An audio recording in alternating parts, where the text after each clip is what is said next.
आइए दोस्तों, हम लोग पढ़ रहे हैं 10th क्लास की मैथ।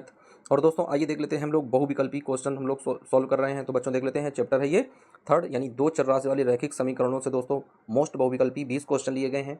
तो आइए बच्चों देख लेते हैं पहला क्वेश्चन क्या कह रहा है। तो फ्रेंड्स पहला क्वेश्चन जो है देख लेते हैं कि पहला क्वेश्चन हम लोग किस तरीके से सॉल्व करने वाले हैं। तो बच्चों पहला क्वेश्चन लिखा है कि के किस मान के लिए, दोस्तों क्या लिखा है के किस मान के लिए दोस्तों यहाँ पर दिया गया है कि के का जो मान है। अब बच्चों देख लेते हैं कि के किस मान के लिए समीकरण का निकाय। दोस्तों ये दो समीकरण दिए गए हैं, कह रहा कि कोई भी हल नहीं होगा।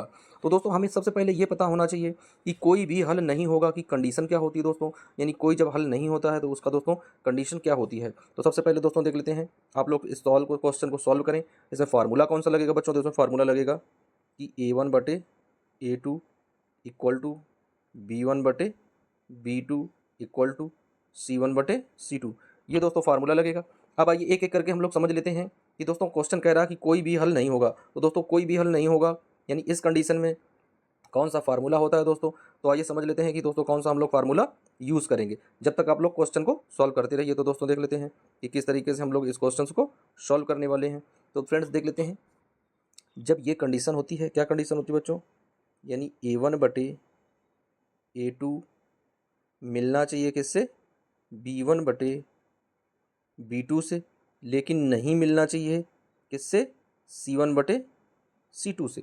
तो दोस्तों ये जब कंडीशन बनेगी तो क्या होता है, कोई भी हल नहीं होगा। और इस कंडीशन में रेखाएं कैसी होती हैं, समांतर होती हैं। तो बच्चों हमें यहाँ पर मिलाना है। तो अब हम देख लेते हैं किस तरीके से हम लोग इसको शटल करने वाले हैं बच्चों, देख लेते हैं। तो यहाँ पर दोस्तों A1 का मान क्या है, तो पहले वाले समीकरण में क्या दिया गया है, 4 दिया गया है। तो दोस्तों हम लोग 4 रखेंगे बाई, दूसरे समीकरण में दोस्तों 2 दिया गया है तो 2 रखेंगे इक्वल टू। अब दोस्तों B1 में क्या दिया गया है, 3 दिया गया है तो 3 रखेंगे अपान। अब दोस्तों B2 की जगह K दिया गया है और कह रहा है कि के मान को हम क्या रखें, के मान को दोस्तों हम लोग क्या रखें कि यहाँ पर ये चीज़ें पूरी पूरी कट जानी चाहिए। और दोस्तों यहाँ पर भी कंडीशन क्या बननी चाहिए कि इज नॉट होना चाहिए। C1 का मान दोस्तों क्या है, 1 है। जब इधर आएगा तो ये दोस्तों 5 है, तो इधर आएगा तो माइनस का 5 हो जाएगा, तो माइनस का 5 अपान में दोस्तों 1 है, यहाँ पर आ जाएगा, ये भी माइनस का 1 हो जाएगा, तो माइनस का 1 हो गया। तो दोस्तों हमें यहाँ पर क्या रखना है दोस्तों, तो आइए देख लेते हैं। ये कंडीशन बनाने के लिए क्या होना चाहिए, 2 एकम 2 और 2 दूनी 4। यहाँ पर दोस्तों 2 आ गया। अब दोस्तों यहाँ पर हमें क्या लाना होगा, तो दोस्तों इस जगह हमें लाने के लिए क्या कंडीशन लानी होगी, तो इस कंडीशन को दोस्तों हमें रखना होगा। यदि हम लोग ये कंडीशन नहीं रखते हैं तो फिर दोस्तों ये क्वेश्चन हमारा सॉल्व नहीं हो पाएगा। तो आइए देख लेते हैं। तो दोस्तों यहाँ पर यदि हम लोग 1 रख देते हैं तब भी ये नहीं मिल रहा है, ये चीज़ें मिलनी चाहिए। तो दोस्तों मिलाने के लिए यहाँ पर क्या है, यानी यहाँ पर 4 दिया गया, तो यहाँ पर 2 दोस्तों कट गया, तो 2 से 2 आ गया। अब दोस्तों यहाँ पर हमें 2 लाना है। तो दोस्तों 2 लाने के लिए हम लोग क्या करेंगे, यदि यहाँ पर हम लोग रख देते हैं क्या दोस्तों कि 3/4। तो दोस्तों 4 तो ऊपर चला जाएगा, तो 3 से 3 कैंसिल हो जाएगा। तो दोस्तों 4 तो ऊपर आ जाएगा इस तरीके से। लेकिन यहाँ पर तो फ्रेंड्स केवल क्या दिया गया है, यहाँ पर तो दोस्तों यहाँ पर 4 दिया गया था, यहाँ 2 जब इसको कैंसिल करेंगे तो दोस्तों यहाँ पर ये चीज़ें केवल यही आ जाएंगी, यानी 2 आ जाएंगी। लेकिन यहाँ पर तो 4 आ रहा है। तो दोस्तों यहाँ पर पहली वाली कंडीशन में दोस्तों केवल 1 दिया गया है, दूसरे में ये दिया गया है, तीसरे में ये दिया गया है। अब दोस्तों चौथे में देखो 3/4 दिया गया है। तो दोस्तों यदि हम लोग 3/4 रख देते हैं, मान लेते हैं कि हम लोगों ने यहाँ पर 3/4 रख दिया, तो दोस्तों 3 से 3 तो कैंसिल हो गया, फिर ये 4 ऊपर चला जाएगा। तो दोस्तों अब यहाँ पर A1/A2 तो दोस्तों मिल गया, लेकिन B1/B2 से नहीं मिल रहा है। तो दोस्तों कंडीशन क्या कह रहा है, कंडीशन कह रहा है कि कोई भी हल नहीं होना चाहिए। तो दोस्तों कोई भी हल नहीं होने के लिए क्या होता है, तो दोस्तों क्या है, कह रहा है कि कोई भी हल नहीं होगा। तो इस निकाय में दोस्तों कौन सी कंडीशन होगी जिसमें कोई भी हल नहीं, तो दोस्तों कोई हल नहीं होने का मतलब है कि ये चीज़ें आपस में नहीं मिलनी चाहिए। दोस्तों ये चीज़ें तो नहीं मिल रही, लेकिन इन चीज़ों को आपस में मिलना चाहिए। तो दोस्तों यहाँ पर जो ऑप्शन दिए गए हैं, ये ऑप्शन दोस्तों गलती से दिया गया है 3/4, यहाँ पर होना चाहिए था 3/2। तो दोस्तों यहाँ पर क्या आ जाएगा, क्वेश्चन नंबर पहले का दोस्तों डी ऑप्शन सही होगा, लेकिन 3/4 की जगह आंसर क्या होना चाहिए, 3/2 होना चाहिए। तो दोस्तों 3 से 3 कैंसिल हो जाएगा, 2 है ऊपर चला जाएगा, और ये भी 2 से 2 मिल जाएगा दोस्तों। तो इस कंडीशन में फ्रेंड्स क्वेश्चन नंबर पहले का जो राइट आंसर बनेगा वो बन जाएगा डी नंबर, यानी D option is right answer. अब आइए बच्चों बढ़ते हैं क्वेश्चन नंबर दूसरे के, बहुत ज़्यादा इंपॉर्टेंट क्वेश्चन है बच्चों, बहुत अच्छे से आप लोग इन क्वेश्चन को सॉल्व करें और इन्हें समझें। अब दोस्तों देख लेते हैं क्वेश्चन नंबर दूसरा क्या कह रहा है फ्रेंड्स। तो दोस्तों क्वेश्चन नंबर दूसरा हम लोग पढ़ लेते हैं। कह रहा कि के किस मान के लिए समीकरण निकाय का अनगिनत हल होगा। तो दोस्तों अनगिनत यानी अपरिमित रूप से अनेक हल। दोस्तों क्या अपरिमित रूप से अनेक हल कब होता है, तो दोस्तों ऐसी कंडीशन तो जब होती है जब ये चीज़ें क्या हो जाती हैं, यानी जब ये कंडीशन बनती है बच्चों, देख लेते हैं। जब कंडीशन बन जाएगी हमारी A1/A2 equal to B1/B2 equal to C1/C2। तो जब ये कंडीशन बच्चों बनेगी तो इस कंडीशन में अपरिमित रूप से अनगिनत हल होते हैं। क्या होता है, अपरिमित रूप से अनगिनत हल होते हैं। तो ये रख लेते हैं। तो a1 दोस्तों पहले वाले समीकरण में a1 की जगह 4 है तो 4/a2 की जगह 2 है तो दोस्तों 2 आ जाएगा इक्वल टू b1 की जगह दोस्तों यहाँ पर k है और यहाँ पर दोस्तों b2 की जगह क्या है माइनस का, दोस्तों क्या है माइनस का, यहाँ पर 4 दिया गया तो माइनस का 4 रख लेंगे। हम यहाँ पर दोस्तों अभी जगह छोड़ देते हैं इक्वल टू c1 की जगह दोस्तों क्या है प्लस का इधर आएगा माइनस का 6 हो जाएगा अपान में दोस्तों 3 है प्लस का इधर आएगा माइनस का 3 हो जाएगा। अब दोस्तों कट करते हैं तो 2 एकम 2 2 दूनी 4 2 आ जाएगा।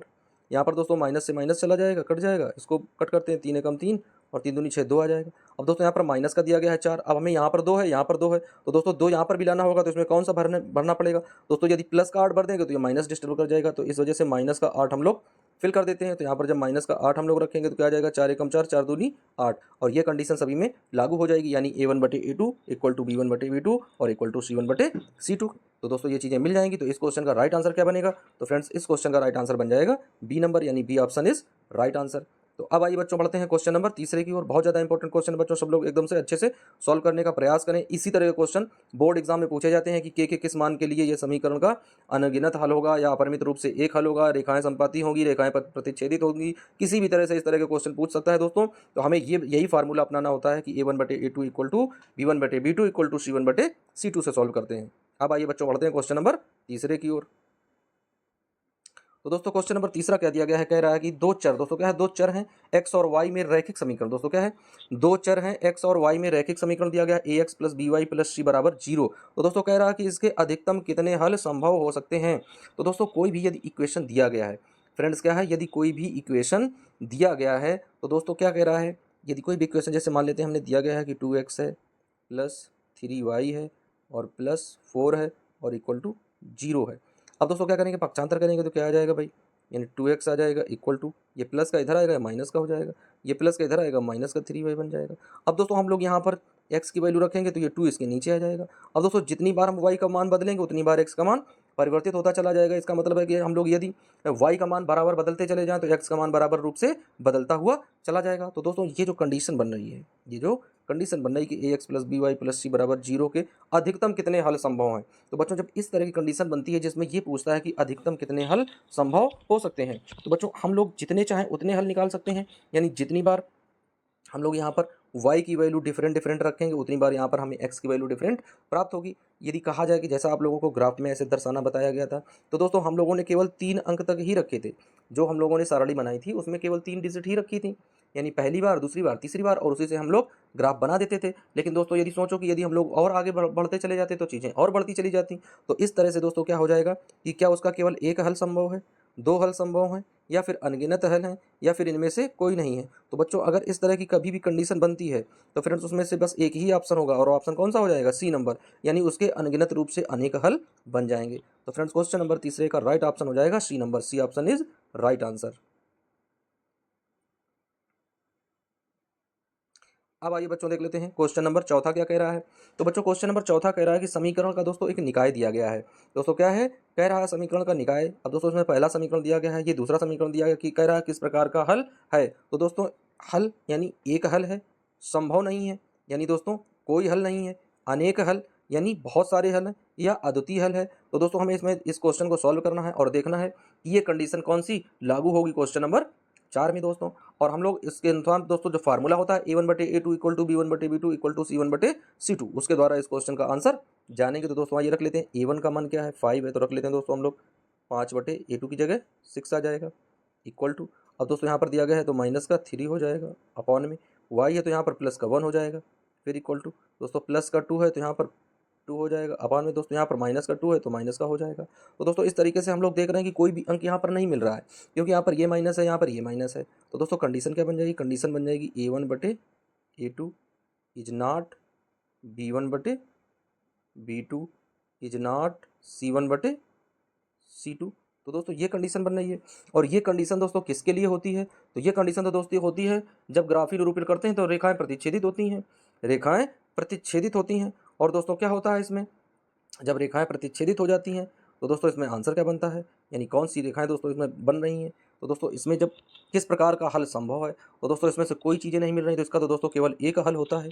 क्या होता है, केवल एक हल होता है। जब दोस्तों रेखाएं एक दूसरे पर प्रतिच्छेद करती हैं, कोई चीज़ें नहीं मिलती है, तो दोस्तों बन जाता है कि केवल एक हल। तो दोस्तों इसका केवल बन जाएगा एक हल। तो दोस्तों कौन सा ऑप्शन सही हो जाएगा इसका, यानी एक हल हो जाएगा। तो दोस्तों केवल हल दिया गया है, संभव नहीं है, अनेक हल है या अद्वितीय हल, दो हल है। तो दोस्तों ऐसा नहीं, इसका केवल ये बन जाएगा कि ऑप्शन नंबर ए सही हो जाएगा बच्चों, क्योंकि हल इसमें लिखा है।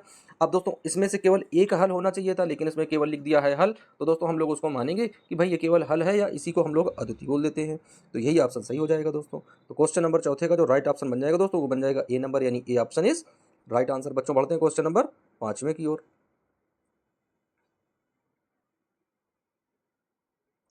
बहुत ही इंपॉर्टेंट क्वेश्चन है बच्चों, और इंटेलिजेंट क्वेश्चन भी है। कह रहा कि यदि x बराबर 1 है, दोस्तों क्या कह रहा है, यदि x बराबर 1 है और y बराबर 2 है, तो दोस्तों समीकरण कह रहा है कि 3x प्लस ay बराबर 1 है, 7x माइनस 2y बराबर 3 है। तो कह रहा कि a का मान ज्ञात कीजिए। तो दोस्तों हमें दूसरे इक्वेशन में जाने की आवश्यकता ही क्या है, जब हम लोग पहले इक्वेशन में रखकर मान निकाल सकते हैं। तो आइए देख लेते हैं पहला इक्वेशन अपना है क्या। तो दोस्तों पहला इक्वेशन है 3x plus ay equal to 1। तो दोस्तों x की वैल्यू 1 है तो 3 एकम 3 आ जाएगा, प्लस y की वैल्यू दोस्तों 2 है तो यहाँ पर आ जाएगा 2y इक्वल टू यहाँ पर है 1। तो दोस्तों यहाँ पर प्लस का 3 है, यहाँ पर आ जाएगा माइनस का 3 हो जाएगा, माइनस से 1 जाएगा तो दोस्तों माइनस का 2 बचेगा। तो y बराबर आ जाएगा माइनस का 2/2। तो 2 एकम 2 दोस्तों आ जाएगा माइनस का 1 आंसर। तो क्वेश्चन नंबर 5वें का जो राइट ऑप्शन हो जाएगा दोस्तों, वो हो जाएगा बी नंबर, यानी माइनस का 1। तो दोस्तों क्वेश्चन नंबर 5वें का राइट ऑप्शन हो जाएगा बी नंबर, यानी B option is right answer. अब आइए बच्चों बढ़ते हैं क्वेश्चन नंबर नेक्स्ट। बहुत इंपॉर्टेंट क्वेश्चन है बच्चों ये भी। कह रहा है यदि समीकरण 3x माइनस 2y प्लस 1 बराबर 0 है, तो दोस्तों कह रहा है कि यदि x बराबर 1 है और y बराबर k है, तो दोस्तों k का मान ज्ञात करना है। यहाँ पर क्या कह रहा है बच्चों, x का मान 1 है और y का मान k है, y की जगह हमें k रखना है। तो आइए बच्चों इस क्वेश्चन को हम लोग सॉल्व करते हैं। क्या लिखेंगे, जब x का मान 1 दिया गया है तो दोस्तों 3 में का गुणा करेंगे 3 आ जाएगा, माइनस 2 गुणे दोस्तों y बराबर क्या है, k है, तो y की जगह हम लोग k रख लेंगे, प्लस का 1 है, प्लस का 1 रखेंगे इक्वल टू 0। अब दोस्तों हमें k का मान ज्ञात करना है। तो ये 3 प्लस के हैं, ये हैं, तो दोस्तों जुड़ जाएंगे तो 3 और 1 4 हो जाएगा, बिल्कुल सही है। तो दोस्तों अब ये 4 है इधर है, जब इधर आएगा तो माइनस का हो जाएगा बच्चों। तो यहाँ पर आ जाएगा माइनस का 2k और इक्वल टू माइनस का 4 हो जाएगा। तो दोस्तों माइनस से माइनस कैंसिल हो जाएगा, और 2 से ये 4 कट करेंगे तो 2 एकम 2 और 2 दूनी 4। तो दोस्तों k की वैल्यू कितनी आ गई, 2 के बराबर। और कौन सा ऑप्शन सही है, ऑप्शन नंबर बी सही है। तो फ्रेंड्स क्वेश्चन नंबर 6वें का राइट ऑप्शन बी, यानी B option is right answer. बढ़ते हैं दोस्तों क्वेश्चन नंबर 7वां देख लेते हैं। बहुत ही दोस्तों कुछ हार्ड क्वेश्चन है, आप लोग ज़्यादातर क्वेश्चन सॉल्व नहीं कर पा रहे हैं, तो आप लोग केवल समझते रहिए। बहुत ही ज़्यादा इंपॉर्टेंट और थोड़ा हार्ड क्वेश्चन दिए गए हैं बच्चों इस बार। बस ये मान लीजिए कि इसी तरह के क्वेश्चन आप लोगों के यूपी बोर्ड एग्जाम में आते हैं। और दोस्तों पिछले यानी 2025 में जो पेपर आया था उसमें भी इसी तरह के क्वेश्चन दिए गए थे। तो आप लोग वो पेपर भी देख सकते हैं कि किस लेवल का पेपर था दोस्तों, और किस लेवल के क्वेश्चन पूछे जाते हैं। अब आइए फ्रेंड्स देख लेते हैं क्वेश्चन नंबर 7 क्या कह रहा है। कह रहा है रैखिक समीकरण युग्म जिसका कोई हल नहीं होता है वह क्या कहलाता है। तो दोस्तों वह रैखिक समीकरण का युग्म जिसका कोई हल नहीं होता है, तो दोस्तों जिसका कोई हल नहीं होता है वो क्या कहलाता है भाई, उसे हम लोग संगत कहते हैं, असंगत कहते हैं, आश्रित कहते हैं, या फिर इनमें से कोई नहीं। तो बच्चों ये तो क्वेश्चन आप लोग स्वयं से बताओगे कि जब कंडीशन क्या बनती थी, यानी a1/a2 इक्वल टू b1/b2, और दोस्तों इज नॉट बनता था c1/c2 के। तो फ्रेंड्स क्या होता था कि यह समीकरणों, दोस्तों इसमें क्या हो जाता था, यानी रेखाएं समांतर हैं लेकिन समीकरणों का युग्म संगत नहीं है। तो इसका मतलब क्या है, जब संगत नहीं है तो क्या है, असंगत है। तो कौन सा ऑप्शन सही हो जाएगा, क्वेश्चन नंबर 7 का ऑप्शन नंबर बी सही हो जाएगा। क्वेश्चन नंबर 7 का ऑप्शन नंबर बी, यानी B option is right answer. अब आइए फ्रेंड्स बढ़ते हैं क्वेश्चन नंबर नेक्स्ट की ओर। तो फ्रेंड्स क्वेश्चन नंबर दिया गया है, कह रहा रैखिक समीकरण युग्म को हल करने की कितनी बीजीय विधियां होती हैं। दोस्तों क्या कह रहा है कि भाई रैखिक समीकरण हल करने की दोस्तों कितनी बीजीय विधियां होती हैं। तो दोस्तों आप देख लेते हैं भाई, आप लोगों ने अभी एक ग्राफी विधि पढ़ी थी दोस्तों, उसके बाद में आप लोगों ने पढ़ा विलोपन विधि, प्रतिस्थापन विधि, और दोस्तों एक होता है समान विधि, जिस तरीके से हम लोग समान तरीके से लगाते हैं। तो दोस्तों कितनी विधियां हो गई, तो कुल मिलाकर हो जाती हैं 4 विधियां। दोस्तों कितनी हो गई, कुल मिलाकर 4 विधियां। तो कोई भी रैखिक समीकरण यदि है दोस्तों, कोई भी रैखिक समीकरण है तो उसकी कितनी बीजीय विधियां होती हैं दोस्तों, तो वो 4 विधियों के द्वारा सॉल्व किया जा सकता है। तो क्वेश्चन नंबर 8 का राइट ऑप्शन दोस्तों हो जाएगा डी नंबर, यानी D option is right answer. तो अब आइए बच्चों बढ़ते हैं क्वेश्चन नंबर 9 की ओर। दोस्तों क्वेश्चन दिया गया है, कह रहा असंगत समीकरण युग्म द्वारा निरूपित रेखाएं कैसी होती हैं। तो बच्चों जब असंगत समीकरण होता है, कैसा होता है, असंगत जब समीकरण होता है तो उसकी रेखाएं कैसी होती हैं। तो दोस्तों अभी अभी जस्ट इसके पहले हमने आप लोगों को बताया था कि असंगत रेखाएं होती हैं दोस्तों दोस्तों जब असंगत समीकरणों का युग्म होता है तो कौन सी रेखाएं होती हैं? क्या प्रतिच्छेदी रेखाएं होती हैं, क्या समांतर रेखाएं होती हैं, क्या संपाती रेखाएं होती हैं, या फिर इनमें से कोई नहीं? तो जल्दी से इस क्वेश्चन का आंसर आप लोग जल्दी से टाइप कर लें, उसके बाद इस क्वेश्चन का राइट आंसर हम बताएंगे। तो दोस्तों क्वेश्चन नंबर 9 का जो राइट आंसर बनने वाला है वो क्या हो जाएगा? तो फ्रेंड्स कंडीशन आप लोगों को पहले से पता है कि असंगत समीकरण कैसे होते हैं, जिनकी रेखाएं दोस्तों समांतर होती हैं। तो क्वेश्चन नंबर 9 का राइट ऑप्शन हो जाएगा बी नंबर, यानी B option is right answer. तो अब बच्चों पढ़ते हैं क्वेश्चन नंबर 10वें की ओर। भाई क्वेश्चन नंबर 10वां क्या कह रहा है? ये भी बहुत इजी क्वेश्चन है। कह रहा असंगत समीकरणों के हल कितने होते हैं? तो दोस्तों हम लोग जानते हैं कि भाई जब असंगत समीकरण होता है तो उसके हल कितने होते हैं? तो दोस्तों जब असंगत समीकरण होता है तो असंगत समीकरण की कंडीशन में अनगिनत होते हैं, द्वितीय होते हैं, कोई हल नहीं होता है, या इनमें से कोई नहीं। तो दोस्तों सबसे पहले तो हम लोग जानने की असंगत समीकरण के लिए रेखाएं होती हैं समांतर, और कंडीशन क्या होती है बच्चों? जब कंडीशन लिखेंगे आप लोग समझ जाओगे, यानी a1/a2 इक्वल टू b1/b2 और इज नॉट c1/c2। तो दोस्तों जब यहाँ पर इज नॉट लग जाता है तो इसका हो जाता है कोई हल नहीं। क्या हो जाता है बच्चों? जब यहाँ पर नॉट लग जाएगा, यानी a1/a2 b1/b2 से तो मिलेगा, लेकिन c1/c2 के साथ कभी नहीं मिलेगा। तो फिर बन जाता है बच्चों कि इसमें से इसका कोई भी हल कभी भी नहीं हो सकता है। तो इसका आंसर हो जाएगा बच्चों क्वेश्चन नंबर दोस्तों 10वें का, दोस्तों क्वेश्चन नंबर 10वें का राइट ऑप्शन हो जाएगा सी नंबर, यानी C option is right answer, कोई हल नहीं होगा। अब आइए बच्चों बढ़ते हैं, क्वेश्चन नंबर देख लेते हैं नेक्स्ट। तो फ्रेंड्स क्वेश्चन नंबर दिया गया है 11वां, कह रहा दो एक घाती समीकरणों के रेखा चित्र हैं। दोस्तों क्या है कि दो एक घाती, जिनमें एक घात हो, समीकरणों के रेखा चित्र हैं, और यदि प्रतिच्छेदी रेखाएं हैं। दोस्तों क्या है? यदि प्रतिच्छेदी रेखाएं हैं तो इस समीकरण का निकाय क्या होगा दोस्तों?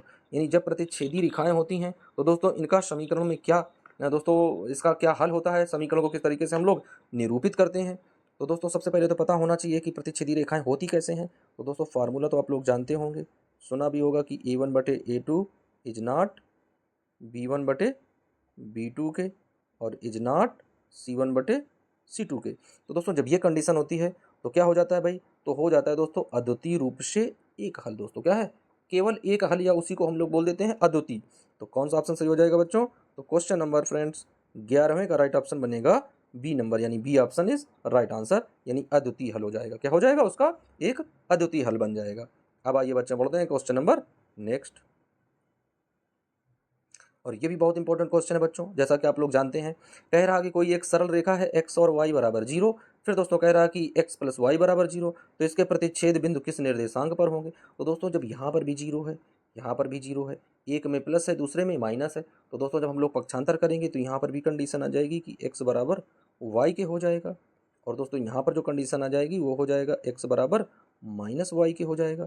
तो दोस्तों एक हो जाएगा धनात्मक, एक हो जाएगा ऋणात्मक। तो इस कंडीशन में दोस्तों क्वेश्चन का आंसर क्या हो जाएगा? तो भाई इस कंडीशन में जो इस क्वेश्चन का राइट आंसर बनेगा बच्चों, वो बन जाएगा कि मूल बिंदु के निर्देशांक हो जाएंगे।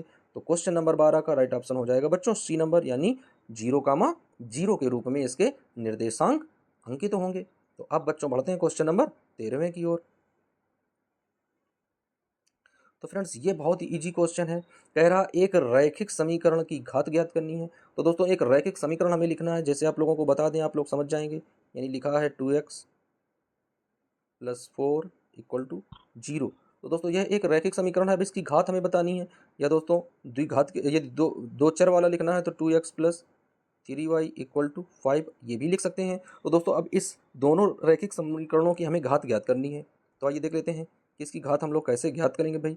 तो बच्चों क्या इसकी घात 0 होगी, क्या इसकी घात 2 होगी, क्या इसकी घात 1 होगी, या फिर इसकी घात इनमें से कोई नहीं होगी? तो बच्चों देख लेते हैं कि भाई इस क्वेश्चन का राइट आंसर क्या होगा। तो दोस्तों क्वेश्चन नंबर 13 का जो राइट ऑप्शन होगा दोस्तों, जहाँ पर जिस चर में कोई घात नहीं होती दोस्तों, वहाँ पर हम लोग क्या मानते हैं? एक की घात मानते हैं। तो दोस्तों यहाँ पर एक की घात आ जाएगी इस तरीके से। तो दोस्तों ऑप्शन भी हमें वही मिल रहा है, क्वेश्चन नंबर सी। तो 13वें को दोस्तों C option is right answer, एक घात उसकी बनेगी।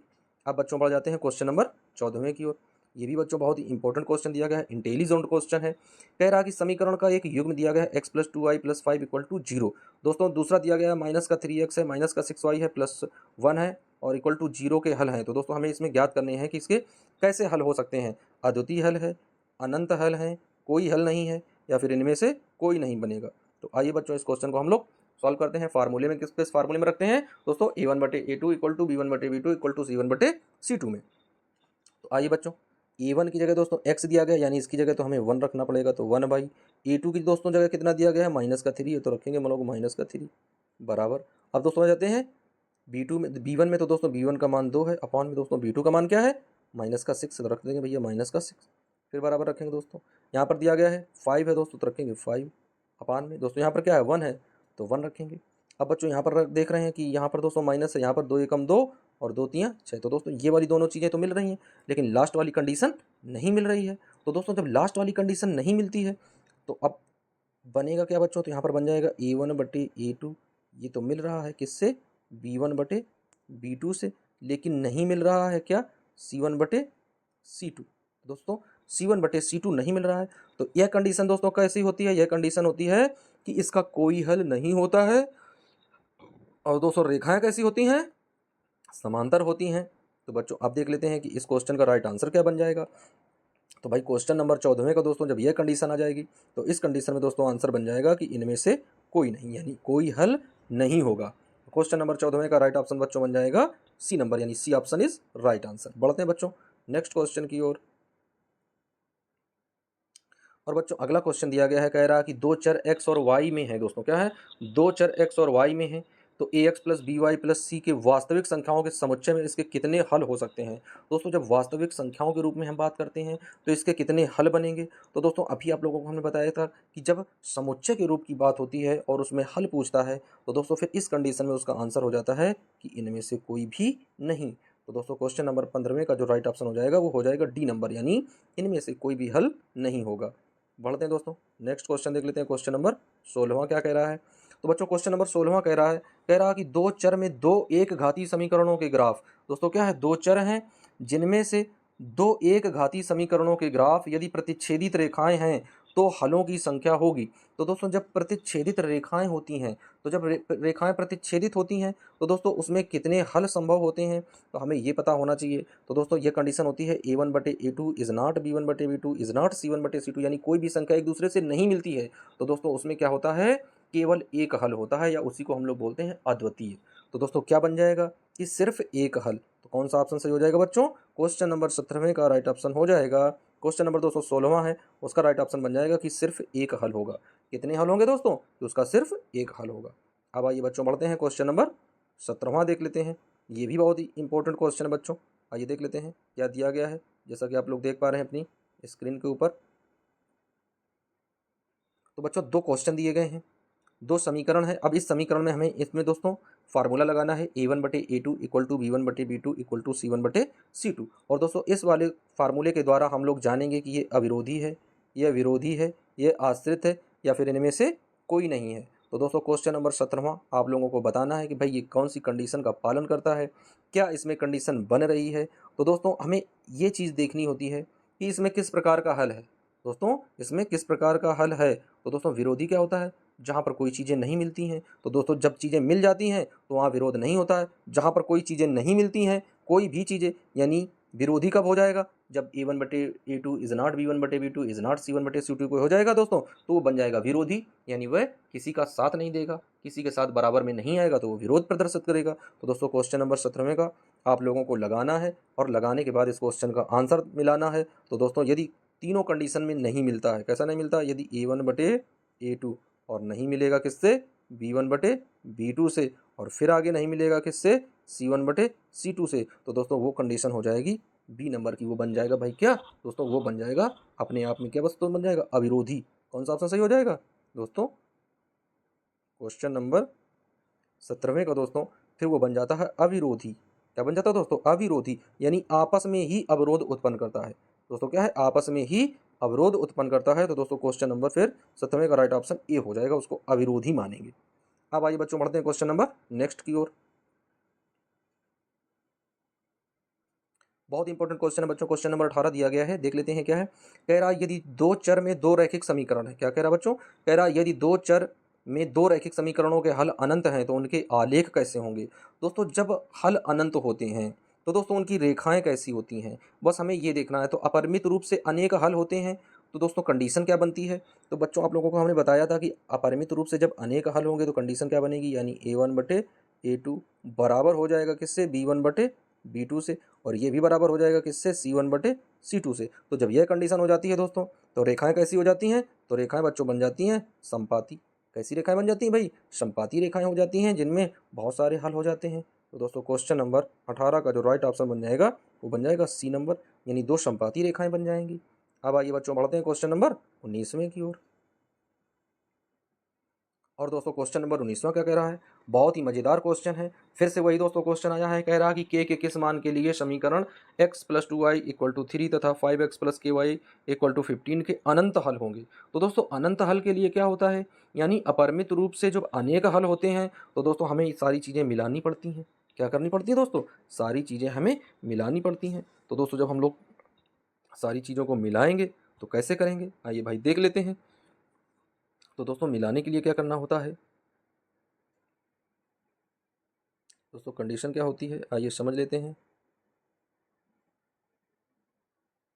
दोस्तों कंडीशन होती है कि A1/A2 = B1/B2 = C1/C2। तो दोस्तों ये फार्मूला होता है।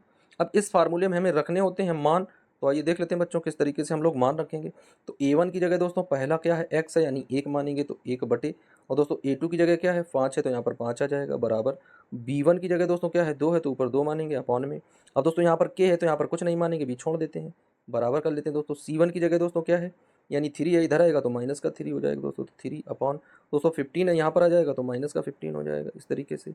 अब दोस्तों हम कट करेंगे तो 1/5 आ गया, यहाँ पर कट करेंगे माइनस से माइनस जाएगा, 3 एकम 3 और 3 पचे 15, यहाँ पर भी 1/5 आ जाएगा। तो दोस्तों हमें यहाँ पर भी 1/5 ही लाना है। तो ऊपर 2 है दोस्तों, तो नीचे यदि हम लोग 10 भर दें, ऊपर 2 है, यदि हम लोग नीचे 10 फिल कर दें, तो दोस्तों 2 एकम 2 और 2 पंचे 10, 1/5 1/5 के रूप में सभी से ये चीज़ें मिल जाएंगी दोस्तों। और जब सभी से ये चीज़ें मिल जाएंगी तो भाई हमारा ऑप्शन क्या हो जाएगा, इसके अनेक हल हो जाएंगे, रेखाएं दोस्तों संपाती हो जाएंगी, अपरिमित रूप से अनेक हल बन जाएंगे। तो दोस्तों क्वेश्चन नंबर 19वें का राइट ऑप्शन हो जाएगा बी नंबर। तो B number is right answer दोस्तों। तो इस तरीके से हम लोग इन क्वेश्चंस को सॉल्व करते हैं। अब आइए बच्चों बढ़ते हैं क्वेश्चन नंबर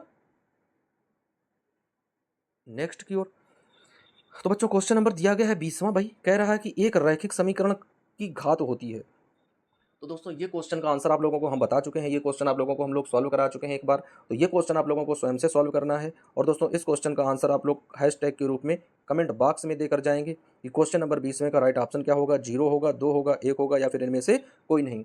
तो फ्रेंड्स आप लोग 20 क्वेश्चन सॉल्व करने के बाद जिसके जितने भी आंसर सही हों तो आप लोग कमेंट करके ज़रूर बताएं कि दोस्तों आप लोगों के यदि 15 सही हैं तो आप लोग 15/20 लिख कर जाएंगे, यदि आप लोगों के 17 सही हैं तो 17/20 लिखेंगे। जिस भी बच्चे के जितने क्वेश्चन सही निकलेंगे दोस्तों, ईमानदारी से आप लोगों को वो क्वेश्चन आप लोगों को जो भी ईमानदारी से आप लोगों ने सॉल्व किए हैं दोस्तों, कमेंट में आप लोग वही लिखेंगे। ऐसा नहीं कि आप लोगों के नंबर 12 आए हों और आप लोग लिख 22 जाएँ।